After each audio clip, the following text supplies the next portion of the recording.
अथ द्वितीयोऽध्यायः। दूसरा अध्याय। मनसा चिंतितम कार्यम, अर्थात मन से सोचे हुए कार्य को वाणी द्वारा प्रकट नहीं करना चाहिए, परंतु मननपूर्वक भली प्रकार सोचते हुए उसकी रक्षा करनी चाहिए और स्वयं चुप रहते हुए उस सोची हुई बात को कार्य रूप में बदलना चाहिए। अनृतम साहसं माया मूर्खत्वमतिलुब्धता अशौचत्वं निर्दयत्वं स्त्रीणाम दोषाः स्वभावजा। झूठ बोलना, बिना सोचे समझे किसी कार्य को प्रारंभ कर देना, दुस्साहस करना, छल कपट करना, मूर्खतापूर्ण कार्य करना, लोभ करना, अपवित्र रहना और निर्दयता, ये स्त्रियों के स्वाभाविक दोष हैं। स्त्रियों में प्रायः ये दोष पाए जाते हैं। वे सामान्य बात पर भी झूठ बोल सकती हैं, अपनी शक्ति का विचार न करके अधिक साहस दिखाती हैं, छल कपटपूर्ण कार्य करती हैं, मूर्खता, अधिक लोभ, अपवित्रता तथा निर्दयी होना, ये ऐसी बातें हैं जो प्रायः स्त्रियों के स्वभाव में होती हैं। ये स्त्रियों के स्वाभाविक दोष हैं, अर्थात अधिकांश स्त्रियों में ये होते हैं। अब तो स्त्रियां शिक्षित होती जा रही हैं, समय बदल रहा है, लेकिन आज भी अधिकांश अशिक्षित स्त्रियां इन दोषों से युक्त हो सकती हैं। इन दोषों को स्त्री की समाज में स्थिति और उसके परिणाम स्वरूप बने उनके मनोविज्ञान के संदर्भ में देखना चाहिए। भोज्यम भोजन शक्तिश्च रति शक्तिर्वरांगना विभवो दान शक्तिश्च नाल्पस्य तपसः फलम। भोजन के लिए अच्छे पदार्थों का प्राप्त होना, उन्हें खाकर पचाने की शक्ति होना, सुंदर स्त्री का मिलना, उसके उपभोग के लिए काम शक्ति होना, धन के साथ साथ दान देने की इच्छा होना, ये बातें मनुष्य को किसी महान तप के कारण प्राप्त होती हैं। तो भोजन में अच्छी वस्तुओं की कामना सभी करते हैं, परंतु उनका प्राप्त होना और उन्हें पचाने की शक्ति होना भी आवश्यक है। प्रत्येक व्यक्ति चाहता है कि उसकी पत्नी सुंदर हो, परंतु उसके उपभोग के लिए व्यक्ति में काम शक्ति भी होनी चाहिए। प्रत्येक व्यक्ति चाहता है कि उसके पास धन हो, परंतु धन प्राप्ति के बाद कितने ऐसे लोग हैं जो उसका सदुपयोग कर पाते हैं। धन का सदुपयोग दान में ही है। अच्छी जीवन संगिनी, शारीरिक शक्ति, पौरुष एवं निरोगता, धन तथा वक्त, जरूरत पर किसी के काम आने की प्रवृत्ति आदि पूर्व जन्मों में किन्हीं शुभ कर्मों द्वारा ही प्राप्त होते हैं। तपसा फलम का अर्थ है कठोर श्रम और आत्मसंयम। यस्य पुत्रो वशीभूतो भार्या छंदानुगामिनी विभवे यश्च संतुष्टस्तस्य स्वर्ग इहैव हि। जिसका बेटा वश में रहता है, पत्नी पति की इच्छा के अनुरूप कार्य करती है, और जो व्यक्ति धन के कारण पूरी तरह संतुष्ट है, उसके लिए पृथ्वी ही स्वर्ग के समान है। प्रत्येक व्यक्ति संसार में सुखी रहना चाहता है, यही तो स्वर्ग है। स्वर्ग में भी सभी प्रकार के सुखों को उपभोग करने की कल्पना की गई है। इस बारे में चाणक्य कहते हैं कि जिसका पुत्र वश में है, स्त्री जिसकी इच्छा के अनुसार कार्य करती है, जो अपने कमाए धन से संतुष्ट है, जिसे लोभ लालच और अधिक कमाने की चाह नहीं है, ऐसे मनुष्य के लिए किसी अन्य प्रकार के स्वर्ग की कल्पना करना व्यर्थ है। स्वर्ग तो वह जाना चाहेगा जो यहां दुखी हो। ते पुत्रा ये पितुर्भक्ताः साहादी सा पिता यस्तु पोषकः तन्मित्रम यस्य विश्वासः सा भार्या यत्र निर्वृत्तिः। पुत्र उन्हें ही कहा जा सकता है जो पिता के भक्त होते हैं। पिता भी वही है जो पुत्रों का पालन पोषण करता है। इसी प्रकार मित्र भी वही है जिस पर विश्वास किया जा सकता है, और भार्या अर्थात पत्नी भी वही है जिससे सुख की प्राप्ति होती है। 4. चाणक्य का मानना है कि वही गृहस्थ सुखी है जिसकी संतान उसके वश में है और उसकी यही आज्ञा का पालन करती है। यदि संतान पिता की आज्ञा का पालन नहीं करती तो घर में क्लेश और दुख पैदा होता है। चाणक्य के अनुसार पिता का भी कर्तव्य है कि वह अपनी संतान का पालन पोषण भली प्रकार से करे। जिसने अपने कर्तव्यों से मुंह मोड़ लिया हो, उसे पुत्र से भी भक्ति की आशा नहीं करनी चाहिए। इसी प्रकार मित्र के विषय में चाणक्य का मत है कि ऐसे व्यक्ति को मित्र कैसे कहा जा सकता है जिस पर विश्वास नहीं किया जा सकता, और ऐसी पत्नी किस काम की जिससे किसी प्रकार का सुख प्राप्त न हो, तथा जो सदैव ही क्लेश करके घर में अशांति फैलाती हो। परोक्षे कार्यहंतारम प्रत्यक्षे प्रियवादिनम वर्जयेत तादृशम मित्रम विषकुंभम पयोमुखम। जो पीठ पीछे कार्य को बिगाड़े और सामने होने पर मीठी मीठी बातें बनाए, ऐसे मित्र को उस घड़े के समान त्याग देना चाहिए जिसके मुंह पर तो दूध भरा हुआ है परंतु अंदर विष हो। या जो मित्र सामने चिकनी चुपड़ी बातें बनाता हो और पीठ पीछे उसकी बुराई करके कार्य को बिगाड़ देता हो, ऐसे मित्र को त्याग देने में ही भलाई है। चाणक्य कहते हैं कि वह उस बर्तन के समान है जिसके ऊपर के हिस्से में दूध भरा है परंतु अंदर विष भरा हुआ हो। ऊपर से मीठे और अंदर से दुष्ट व्यक्ति को मित्र नहीं कहा जा सकता। यहां एक बात विशेष रूप से ध्यान देने की है कि ऐसा मित्र आपके व्यक्तिगत और सामाजिक वातावरण को भी आपके प्रतिकूल बना देता है। न विश्वसेत कुमित्रे च मित्रे चापि न विश्वसेत कदाचित कुपितम मित्रम सर्वगुह्यम प्रकाशयत। जो मित्र खोटा है उस पर विश्वास नहीं करना चाहिए, और जो मित्र है उस पर भी अति विश्वास नहीं करना चाहिए, क्योंकि ऐसा हो सकता है कि वह मित्र कभी नाराज होकर सारी गुप्त बातें प्रकट कर दे।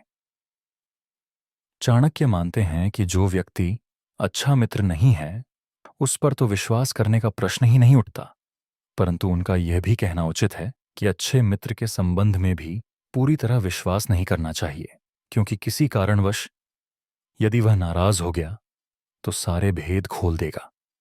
आज बड़े बड़े नगरों में जो अपराध बढ़ रहे हैं, जो कुकर्म हो रहे हैं, उनके पीछे परिचित व्यक्ति ही अधिक पाए जाते हैं।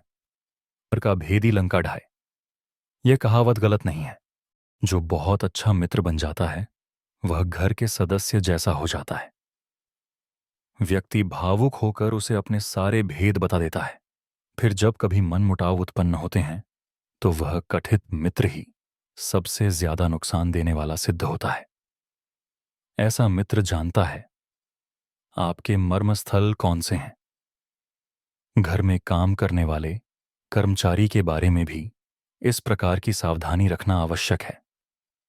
मनसा चिंतितम कार्यम वाचा नैव प्रकाशयेत् मंत्रेण रक्षयेत् गूढ़म कार्ये चापि नियोजयेत्। मन से सोचे हुए कार्य को वाणी द्वारा प्रकट नहीं करना चाहिए, परंतु मननपूर्वक भली प्रकार सोचते हुए उसकी रक्षा करनी चाहिए और चुप रहते हुए उस सोची हुई बात को कार्य रूप में बदलना चाहिए। असब्जी आचार्य का कहना है कि व्यक्ति को कभी किसी को अपने मन का भेद नहीं देना चाहिए। जो भी कार्य करना है उसे अपने मन में रखें और समय आने पर पूरा करें। कुछ लोग किए जाने वाले कार्य के बारे में गाते रहते हैं। इस प्रकार उनकी बात का महत्व कम हो जाता है, और यदि किसी कारणवश वह व्यक्ति उक्त कार्य को पूरा न कर सके तो उसकी हंसी होती है। इससे व्यक्ति का विश्वास भी कम होता है। फिर कुछ समय बाद ऐसा होता है कि लोग उसकी बातों पर ध्यान नहीं देते, उसे बेसिर पैर की हाँकने वाला समझ लिया जाता है। अतः बुद्धिमान को कहने से अधिक करने के प्रति प्रयत्नशील होना चाहिए। कष्टम च खलु मूर्खत्वम कष्टम च खलु यौवनम कष्टम तु कष्टतरम चैव परज्ञेह निवासनम। मूर्खता और जवानी निश्चित रूप से दुखदायक होती है। दूसरे के घर में निवास करना अर्थात किसी पर आश्रित होना तो अत्यंत कष्टदायक होता है। 8 मूर्ख होना कष्टदायक है क्योंकि वह स्वयं को, अपनों को और दूसरों को एक समान हानि पहुंचाता है। मूर्खता के समान यौवन भी दुखदायी इसलिए माना गया है क्योंकि उसमें व्यक्ति काम, क्रोध आदि विकारों के आवेग में उत्तेजित होकर कोई भी मूर्खतापूर्ण कार्य कर सकता है, जिसके कारण उसे, उसके अपनों और दूसरे लोगों को अनेक कष्ट उठाने पड़ सकते हैं। चाणक्य कहते हैं कि ये बातें तो कष्टदायक हैं ही, परंतु इनसे भी अधिक कष्टदायक है दूसरे के घर में रहना, क्योंकि दूसरे के घर में रहने से व्यक्ति की स्वतंत्रता समाप्त हो जाती है, जिससे व्यक्तित्व का पूर्ण रूप से विकास नहीं हो पाता। शैले शैले न माणिक्यम मौक्तिकम न गजे गजे, साधवो न हि सर्वत्र चंदनम न वने वने। सभी पहाड़ों पर रत्न और मणियां नहीं मिलती, न ही प्रत्येक हाथी के मस्तक में गजमुक्ता नामक मणि होती है। प्रत्येक वन में चंदन भी उत्पन्न नहीं होता। इसी प्रकार सज्जन पुरुष सब स्थानों पर नहीं मिलते।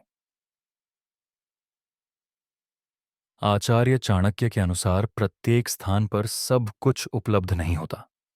विशिष्ट वस्तुएं विशेष स्थानों पर ही होती हैं। उन्हें वहीं ढूंढना चाहिए और उसी के अनुसार उनका मूल्यांकन भी करना चाहिए। माणिक्य एक लाल रंग का बहुमूल्य रत्न होता है, जो सभी पर्वतों पर अथवा खानों में प्राप्त नहीं हो सकता। ऐसी मान्यता है कि विशिष्ट हाथियों के माथे में एक बहुमूल्य मोती होता है। सब जंगलों और वनों में चंदन के वृक्ष जिस प्रकार नहीं मिलते, उसी प्रकार सज्जन व्यक्ति भी सभी स्थानों पर दिखाई नहीं देते। अर्थात श्रेष्ठ वस्तुएं मिलनी दुर्लभ होती हैं। पुत्राश्च विविधयः शीलैर्नियोज्याः सततं बुधयः नीतिज्याः शील संपन्ना भवन्ति कुल पूजिताः। बुद्धिमान लोगों को चाहिए कि वह अपने पुत्र और पुत्रियों को अनेक प्रकार के अच्छे गुणों से युक्त करें, उन्हें अच्छे कार्यों में लगाएं, क्योंकि नीति जानने वाले और अच्छे गुणों से युक्त सज्जन स्वभाव वाले व्यक्ति ही कुल में पूजनीय होते हैं। 10. चाणक्य कहते हैं कि बचपन में बच्चों को जैसी शिक्षा दी जाएगी, उनके जीवन का विकास उसी प्रकार का होगा। इसलिए माता पिता का कर्तव्य है कि वे उन्हें ऐसे मार्ग पर चलाएं जिससे उनमें चातुर्य के साथ साथ शील स्वभाव का भी विकास हो। गुणी व्यक्तियों से ही कुल की शोभा होती है। माता शत्रु पिता वैरी येन बालो न पाठिता न शोभते सभा मध्य हंस मध्य बको यथा। वे माता पिता बच्चों के शत्रु हैं जिन्होंने बच्चों को पढ़ाया लिखाया नहीं, क्योंकि अनपढ़ बालक विद्वानों के समूह में शोभा नहीं पाता, उसका सदैव तिरस्कार होता है। विद्वानों के समूह में उसका अपमान उसी प्रकार होता है जैसे हंसों के झुंड में बगुले की स्थिति होती है। 11. केवल मनुष्य जन्म लेने से ही कोई बुद्धिमान नहीं हो जाता। ये उसके लिए शिक्षित होना अत्यंत आवश्यक है। शक्ल सूरत आकार प्रकार तो सभी मनुष्यों का एक जैसा होता है, अंतर केवल उनकी विद्वत्ता से ही प्रकट होता है। जिस प्रकार सफेद बगुला सफेद हंसों में बैठकर हंस नहीं बन सकता, उसी प्रकार अशिक्षित व्यक्ति शिक्षित व्यक्तियों के बीच में बैठकर शोभा नहीं पा सकता। इसलिए माता पिता का कर्तव्य है कि वे बच्चों को ऐसी शिक्षा दें जिससे वे समाज की शोभा बन सकें। लालनाद बहवो दोषास्ताडनाद बहवो गुणा तस्मात् पुत्रम च शिष्यम च ताड़यन्न तू लालयेत। लाड़ दुलार से पुत्रों में बहुत से दोष उत्पन्न हो जाते हैं। उनकी ताड़ना करने से अर्थात दंड देने से उनमें गुणों का विकास होता है। इसलिए पुत्रों और शिष्यों को अधिक लाड़ दुलार नहीं करना चाहिए, उनकी ताड़ना करते रहनी चाहिए। 12. यह ठीक है कि बच्चों को लाड़ प्यार करना चाहिए, किंतु अधिक लाड़ प्यार करने से बच्चों में अनेक दोष भी उत्पन्न हो सकते हैं। माता पिता का ध्यान प्रेमवश उन दोषों की ओर नहीं जाता। इसलिए बच्चे यदि कोई गलत काम करते हैं तो उन्हें पहले ही समझा बुझाकर उस गलत काम से दूर रखने का प्रयत्न करना चाहिए। बच्चे के द्वारा गलत काम करने पर उसे नजरअंदाज करके लाड़ प्यार करना उचित नहीं। बच्चे को डांटना भी चाहिए, किए गए अपराध के लिए दंडित भी करना चाहिए, ताकि उसे सही गलत की समझ आए।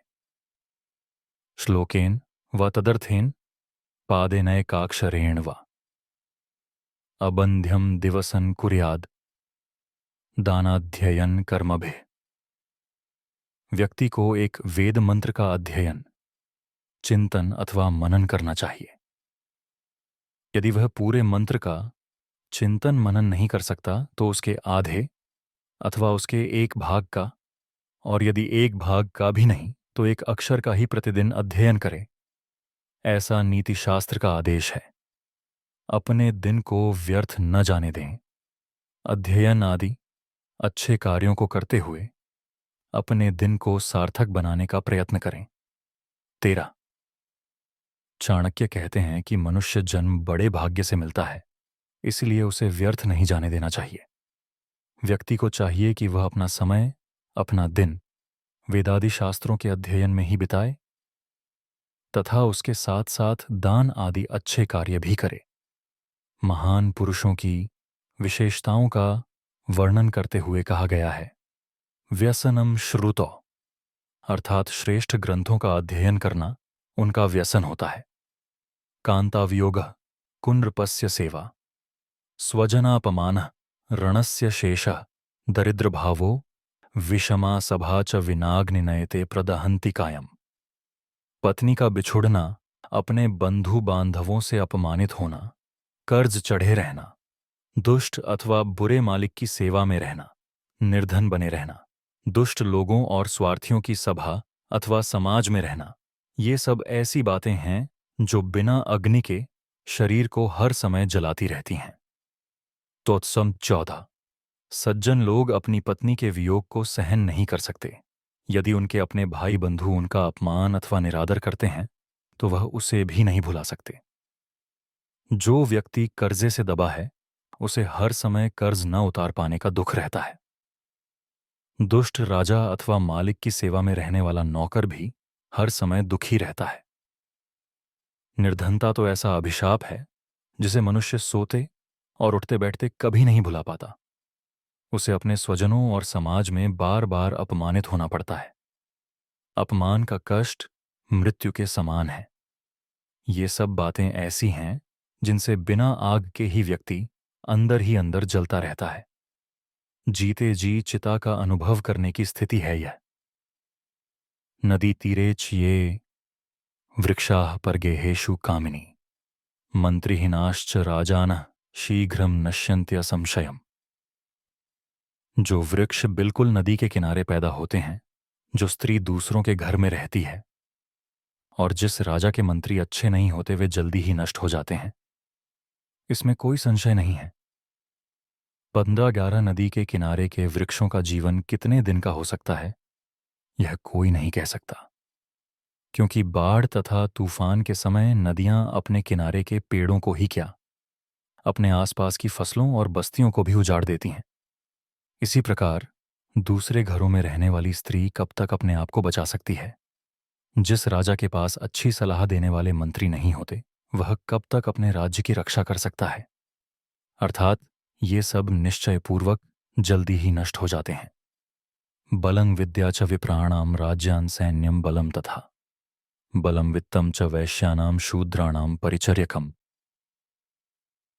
ब्राह्मणों का बल विद्या है, राजाओं का बल उनकी सेना, व्यापारियों का बल उनका है और शूद्रों का बल दूसरों की सेवा करना है। तुचिया। ब्राह्मणों का कर्तव्य है कि विद्या ग्रहण करें। राजाओं का कर्तव्य यह है कि सैनिकों द्वारा वे अपने बल को बढ़ाते रहें। वैश्यों को चाहिए कि वे पशुपालन और व्यापार द्वारा धन बढ़ाएं। शूद्रों का बल सेवा है। चाणक्य ने इस श्लोक में चारों वर्णों के कर्तव्यों की ओर संकेत किया है। उनके अनुसार चारों वर्णों को अपने अपने कार्यों में निपुण होना चाहिए। समाज में किसी की स्थिति कम नहीं है। समय के अनुसार परिस्थितियां बदलती हैं। संभवतः किसी समय जन्म के अनुसार चारों वर्ण माने जाते रहे हों, परंतु तथ्य यह है कि वर्णों की मान्यता कार्यों पर निर्भर करती है। इसलिए किसी भी कुल में जन्म लेने वाला व्यक्ति शिक्षा के क्षेत्र में है तो उसे ब्राह्मण ही माना जाएगा। जो व्यक्ति व्यापार करता है, कृषि कार्य में लगा है, पशुपालन करता है, उसे वैश्य माना जाएगा। जो सेना में भर्ती हैं अथवा सेना से संबंधित कार्य कर रहा है उसे एक क्षत्रिय कहा जाएगा। शेष व्यक्ति शूद्रों की श्रेणी में आते हैं। शूद्र भी शिक्षित हो सकता है, परंतु किसी भी वर्ण में पैदा हुआ व्यक्ति जो लोगों की सेवा के कार्य में लगा है उसे शूद्र माना जाएगा। शूद्र का अर्थ नीच नहीं है। आज्ञा पालन की भावना शूद्र का विशेष गुण है। प्रायः इस श्रेणी के लोग मानसिक रूप से संतुष्ट होते हैं। निर्धनम पुरुषम वेश्या प्रजा भग्नम नृपम त्यजेत। खगा वीतफलम वृक्षम भुक्त्वा चाभ्यागता गृहम। वेश्या निर्धन पुरुष को, प्रजा पराजित राजा को, पक्षी फलहीन वृक्षों को और अचानक आया हुआ अतिथि भोजन करने के बाद घर को त्याग कर चले जाते हैं। तत्व आचार्य ने यहां संबंधों की सार्थकता की ओर संकेत किया है। कोई तभी तक संबंध रखता है जब तक उसके स्वार्थ की पूर्ति होती है। वेश्या का धंधा पर पुरुषों से धन लूटना होता है। धन के समाप्त होने पर वह मुंह मोड़ लेती है। प्रजा प्रतापी राजा को ही सम्मान देती है। जब वह शक्तिहीन हो जाता है तो प्रजा राजा का साथ छोड़ देती है। इसी प्रकार प्रकृति के सामान्य नियम के अनुसार वृक्षों पर रहने वाले पक्षी तभी तक किसी वृक्ष पर बसेरा रखते हैं जब तक वहां से उन्हें छाया और फल प्राप्त होते रहते हैं। घर में अचानक आने वाले अतिथि का जब भोजन पान आदि से स्वागत सत्कार कर दिया जाता है तो वह भी सामाजिक नियम के अनुसार विदा लेकर अपने लक्ष्य की ओर चल पड़ता है। भाव यह है कि व्यक्ति को अपने सम्मान की रक्षा का स्वयं ध्यान रखना चाहिए। उसे अपेक्षा करते समय संबंधों के स्वरूप को सही प्रकार से समझना चाहिए। किसी स्थान, व्यक्ति या वस्तु से आवश्यकता से अधिक लगाव नहीं रखना चाहिए। गृहीत्वा दक्षिणाम विप्रास्त्यजन्ति यजमानकम। प्राप्त विद्या गुरु शिष्या दग्धारण्यम मृगास्तथा। ब्राह्मण दक्षिणा प्राप्त करने के बाद यजमान का घर छोड़ देते हैं। विद्या प्राप्त करने के बाद शिष्य गुरु के आश्रम से विदा ले लेता है। वन में आग लग जाने पर वहां रहने वाले हिरण आदि पशु उस जंगल को छोड़कर किसी दूसरे जंगल की ओर चल देते हैं। 18। यह श्लोक भी उसी बात की पुष्टि करता है जिसे पहले कहा गया है। यदि कोई व्यक्ति किसी विशेष कार्य के कारण किसी के पास जाता है तो अपना कार्य सिद्ध हो जाने पर उसे वह स्थान छोड़ देना चाहिए। जिस प्रकार ब्राह्मण लोग यजमान के किसी कार्य की पूर्ति के बाद दक्षिणा प्राप्त हो जाने पर आशीर्वाद देकर वहां से चले जाते हैं, शिष्य भी विद्या की प्राप्ति के बाद गुरुकुल छोड़कर अपने अपने घर चले जाते हैं। जब किसी जंगल में आग लग जाती है तो वहां रहने वाले पशु भी उस जंगल को छोड़कर किसी दूसरे जंगल की खोज में चल पड़ते हैं। अर्थात व्यक्ति को अपना कार्य समाप्त हो जाने पर किसी के यहां डेरा डालने मंशा नहीं करनी चाहिए। दुराचारी दुर्दृष्टिर्दुरावासी च दुर्जनः यन्मैत्री क्रियते पुंभिर्नरः शीघ्रम विनश्यति याः। बुरे चरित्र वाले, अकारण दूसरे को हानि पहुंचाने वाले तथा गंदे स्थान पर रहने वाले व्यक्ति के साथ जो पुरुष मित्रता करता है वह जल्दी ही नष्ट हो जाता है। 19। सभी साधु संतों, ऋषि मुनियों का कहना है कि दुर्जन का संग नरक में वास करने के समान होता है। इसीलिए मनुष्य की भलाई इसी में है कि वह जितनी जल्दी हो सके दुष्ट व्यक्ति का साथ छोड़ दे। आचार्य ने यहां यह भी संकेत किया है कि मित्रता करते समय यह भली प्रकार से जांच परख लेना चाहिए कि जिससे मित्रता की जा रही है उसमें यह दोष तो नहीं है। यदि ऐसा है तो उससे होने वाली हानि से बच पाना संभव नहीं। इसलिए ज्यादा अच्छा है कि उससे दूर ही रहा जाए। समाने शोभते प्रीतिराज्ञ सेवा च शोभते वाणिज्यम व्यवहारेषु दिव्या स्त्री शोभते गृहे। प्रेम व्यवहार बराबरी वाले व्यक्तियों में ही ठीक रहता है। यदि नौकरी करनी ही हो तो राजा की नौकरी करनी चाहिए। कार्य अथवा व्यवसाय में सबसे अच्छा काम व्यापार करना है। इसी प्रकार उत्तम गुणों वाली स्त्री की शोभा घर में ही है। अपनी बराबरी वाले व्यक्ति से प्रेम संबंध शोभा देता है। असमानता सामने आए बिना नहीं रहती, तब प्रेम शत्रुता में बदल जाता है। इसलिए क्यों न पहले ही ध्यान रखा जाए। इसी प्रकार यदि व्यक्ति को नौकरी तथा किसी सेवा कार्य में जाना है तो उसे प्रयत्न करना चाहिए कि सरकारी सेवा प्राप्त हो, क्योंकि उसमें एक बार प्रवेश करने पर अवकाश प्राप्त होने तक किसी विशेष प्रकार का झंझट नहीं रहता। फिर वह निर्दिष्ट नियमों से संचालित होता है, न कि किसी व्यक्ति विशेष के आदेशों से। यदि अन्य कार्य करना पड़े तो व्यक्ति अपना ही कोई रुचि का व्यापार करे। गुणयुक्त स्त्री से घर की शोभा है और घर में अपनी मर्यादाओं और कर्तव्यों का पालन करते हुए स्त्री भी अपने सद्गुणों की रक्षा कर सकती है। अध्याय का सार इस अध्याय के प्रारंभ में ही स्त्रियों की ओर ध्यान दिलाया गया है। देखा जाए तो दोष तो सभी में होता है।